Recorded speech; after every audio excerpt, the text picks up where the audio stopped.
I'm Damien Barrett and welcome to Access All Areas. A thrilling weekend of football, lots to talk about and dissect. And let's begin with the last game of the round. The Giants win on the road over Port Adelaide. GWS is coming, Matty Lloyd and Jimmy Bartol. They are coming, Damo, Jim. They've now won 6 of their last 7, and we all talk about how powerful this midfield is, but they're also super tough. Guys like Josh Kelly and Canilio and Scully and Scully not playing, Ward and those types, Jim, super tough and getting the job done. Yeah, well, now they've finally settled on a number 1 ruck. We saw Rory Lobb get the first crack at the start of the year. They threw big Johnny Patton, and the best man in footy, Dawson Simpson, comes in 2 weeks in a row. He's had 17 hit-outs to advantage. I know we get blown away by hit-out stats, but he gets them to advantage. But it also highlights, Damo, the importance of Paddy Ryder to Port Adelaide. Dawson did what he did against the likes of Ebert. Even Ollie Wines went up in the ruck. The slick play that this team, GWS, has been known for so long, it's starting to come to the fore. Oh, no doubt, Damon. It got to the point where Burn Jones had to go to the forward line to tag Lockie Whitfield. Their skills in that first half, they just blew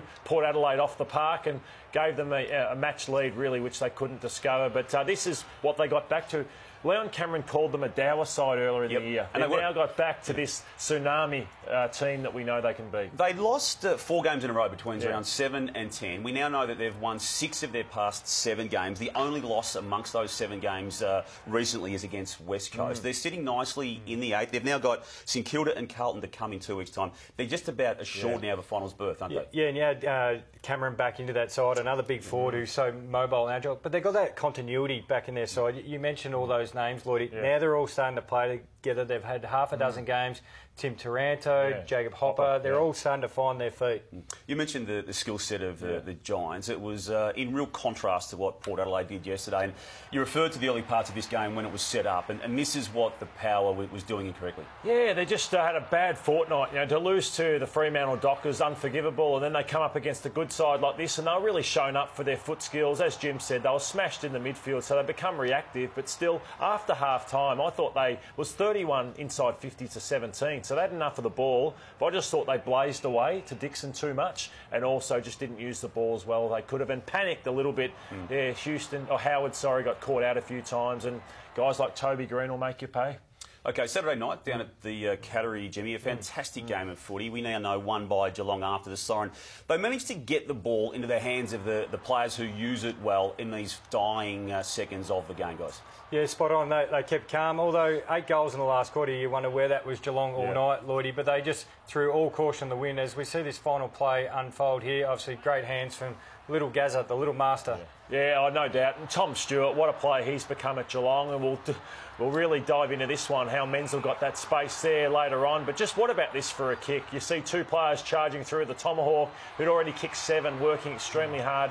Duncan, who's worked hard off the back, and this kick, just exquisite to the favoured side of Zach Tuiu. What a move from Chris Scott, by the way, moving him forward, and he kicked 2 goals in that last quarter. You probably wouldn't want it in the hands of any other player, Jimmy, at that stage?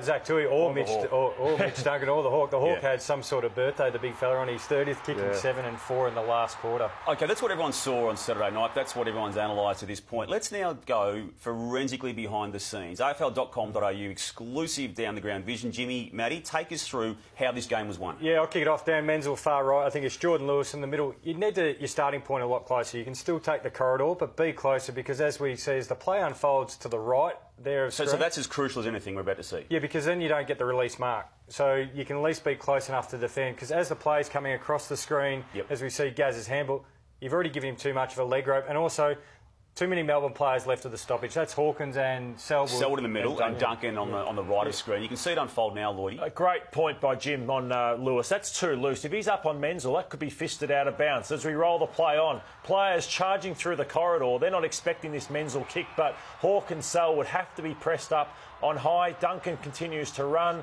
Melbourne have folded back. Instead of finding a man, they've folded back too often, and that's what happens. If you want to fold back and not take a man and put pressure on them, Damo, you're asking for trouble. So when you both look at that as experienced ex-players, what will the Demons today be debriefing most on?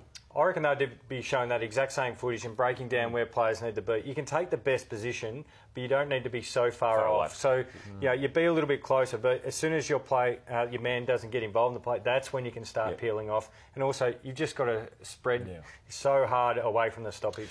As good as it was for the Cats, the Demons should not have lost this game of footy. 29 points up in the last quarter, and they've only got themselves to blame. You can see what happens here in the final minutes of the game. Opportunities missed. Yeah, Brayshaw should have hit that kick, and he didn't. And obviously Kennedy Harris should have kicked that goal. I'm not sure what Petrarca's doing here. I know the ball goes out of bounds, but there's a minute 27 to go. There'll be players for a sideways kick. Take Morsing. A torpedo, to me, that is a player panicking a little bit, Damo. Right. Just launching a torp. We don't see torps in this game yet. He's just bombed the ball. So, in a sense, he didn't know what to do with that time. And this is a crucial part of it too. A minute 13 left. He leaves the ground. Now, it's hard to get a player off the ground to get him back on, even when this blood is dealt with, but it was crucial. Yeah, but you've got enough time to set up who you want behind the ball, which spares. And back to Lloydie's point is you just make those small kicks. I guess this is the transition. Garlett, look, he was under a fair bit of pressure, but do you take it out of bounds? You've got to be aware of, they call it clock management in American sport, but you find the release, you find a kick, you take 30 seconds off the clock. All those little stages in the game help Melbourne become from the average side to the good side that we expect them to be. I know you've had a real soft spot for Mitch Duncan for a long time, Jimmy, but the competition is a wake-up to his talents now. But he's the assist king, isn't he? This happened in round 15, the last time that the Cats had the ball in their hands after the siren with a chance to win the game. We know what happened in this game. It didn't go the way of the Cats, but Mitch Duncan crucial again on the weekend, getting the ball to the player who did. Well, he's one of the best kicks in the game, and it's the depth and the precision in his kicking. Both of those, he was able to pull the ball across the 50, that diagonal kick, because defenders, he knows defenders are always going to take the outside position. We saw the one, Harry Taylor, against the Bulldogs, but Lewis Jetta was in a good position if he was to kick it down the line, but pulling it back across gave Zach Tui that chance. Lordy, Tom Hawkins, incredible game of footy. 4 goals in the last quarter, 7 for the match. He's putting together a very nice season, and this, arguably, the game of his life. And this was a turning point for mine. They were 29 points down, and he pushes Gawn under the football and exposed him. He was everywhere. It's below the knees. He's going really well at the moment. Handballing out to Zach Tui. Kicked 4 in the last quarter, 7 for the game. It's his movement. Off the mark. His goal kicking, his hands, Jim, he's right on top of his game. Yeah, he's been a best and fairest and an All-Australian, but I feel like, and even being a former teammate, I feel like this has been his best year because what he can bring his other teammates into, the goal assist, and a bit of doing the crowd entertainment, fan engagement as they're calling it this year, but yeah, you're right, Lloydie. He's moving so well. He's been playing higher up at centre forward, but when the game was to be won, he was the big dominant full forward. He's brilliant. Brilliant. Even I think he's kicked 3 goals or more in 7 of his last 8, and he kicked 2 goals, 5 in one of them. So that's how well he's travelling. But every footballer is wired differently to the next guy. We raise that because we go to post-match, and you can see the emotions flowing through the Melbourne people. Petrarca there is devastated. You can see it. You can see Max Gornamate. Bernie Vince, in a conversation with a former teammate at Adelaide Crows, Paddy Dangerfield, you go and see some more emotion here, and the camera then goes back to Bernie Vince again. Guys, look, my take on Bernie Vince, he leaves everything out on the field, and for him to have a chat with a former mate post-game, OK, there's a smile on his face, but to me, so what? Yeah, spot on, Damo. I've played against Bernie Vince, and there's no more competitive bloke who wants to win at all costs. We've seen some of the roles he's played. He's probably crossed the line a couple of times, but he's so competitive. He takes everything, every second of the game, he works his backside off. And look, you touched on it. He's known Paddy Dangerfield for a number of years. Look, he'd be still smarting about them losing. Some very angry Melbourne supporters, though, at that reaction. And, it's something I would never get caught in, having a long discussion after a game. But now you analyse the game having retired, you're not as worked up. No, I'm not as worked up. No, he'll work hard as he can next week. Get to the end of round 18 and you're sitting second on the ladder. You're doing nicely, aren't you? West Coast Eagles we're referring to here. Lost 3 games in a row there not long ago, and now they've got their season back on track with that win against Collingwood. And again, another really cruisy win against the Bulldogs yesterday. Well, the week before we saw their 3 best goal kickers come back in the side, and what a world of a difference that makes. 3 of their top 5 all-time goal kickers, the Eagles, Kennedy, Darling and Leclerc, and it just makes them so much better side. But now they're getting that link, I think, Lloydie, we touched on it when they played Collingwood here, they're getting that link from half back to half forward, so Kennedy and Darling can play a little bit closer to home. Damo, they're building beautifully. They only lost because they had their best players out, so they're the challenger with Collingwood and to Richmond. And they've weathered that form lapse on the back of those players being out. One game no one, if they're being honest with themselves, would have picked, particularly at quarter time when they were down by more than 30 points. The Gold Coast Suns beating the Sydney Swans for the first time in their existence. I think it's great for the competition. I think the competition needed something like this. Hopefully they can build on it. They've got Carlton on Saturday night, but they got jumped early on and then just smashed Sydney after quarter time. They were too deep through the midfield, too much is left to Josh Kennedy, and it's something to build on for them. Yeah, it was strange again for the Swans, being sort of beaten around the ball in that physical contest again at the SCG. You think that's made for the way Sydney plays football. They've lost it 5 times there this year. Yeah. It's a really tough run home as well for the Swans. It is. And John Longmire seemed genuinely shocked post-match, didn't he? Yeah, what happened? He did, yeah. I think they just couldn't have seen that coming. And, they usually win the arm wrestles. Now they're just getting beaten up there at the SCG. A lot of debate and analysis around the Gold Coast Suns using pick 2 and a few other machinations around it to get Lachie Weller into the team. I reckon he's putting together a more than reasonable season, and he was crucial in this game. Almost a copy goal in the second quarter here and a very similar one in the last quarter. Crucial stages of the game and another good game of footy by him. Yeah, that brand of footy is what they're expecting when they traded the pick 2, and you spend a fair bit of money as well as contract terms to get Lachie Weller. So only time will tell whether it's been a win for Gold Coast, but if he plays that brand of footy, they'll be very happy with forking out what we said.